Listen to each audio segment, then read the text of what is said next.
Erdogan the change maker. তার নিজের রাজনৈতিক জীবন তো বটেই, তুরস্কের ইতিহাসেও আজ অন্যরকম একটি দিন।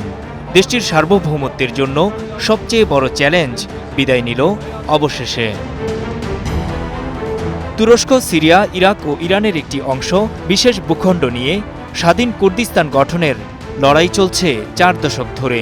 দীর্ঘ এই রক্তক্ষয়ী লড়াই প্রাণ কেড়েছে 40,000 মানুষের। অবশেষে সশস্ত্র এই সংগ্রামের নেতৃত্ব দেয়া কুর্দিস্তান ওয়ার্কার্স পার্টি পিকেকে আত্মসমর্পণ করল।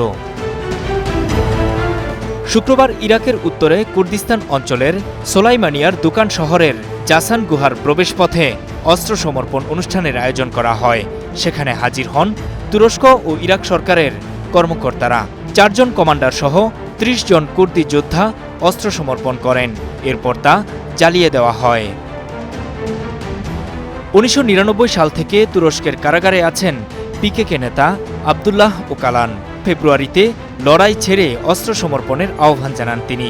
এরপর গেল মে মাসে সশস্ত্র গোষ্ঠীটি এই আহ্বানে সাড়া দেওয়ার কথা জানায়। পিকেকের সিনিয়র নেতা বেসে হোজাত জানান, তারা স্বেচ্ছায় অস্ত্র ধ্বংস করছেন। একই সঙ্গে গণতান্ত্রিক প্রক্রিয়া, বিচার বিভাগের সংস্কার, সাংবিধানিক ও বিচার বিভাগীয় বিধিমালা প্রণয়ন খুবই জরুরি বলেও উল্লেখ করেন তিনি। তবে অস্ত্র সমর্পণ করলেও আপাতত ইরাকেই থাকছেন গোষ্ঠীটির সদস্যরা। নূর মোহাম্মদ, স্টার নিউজ।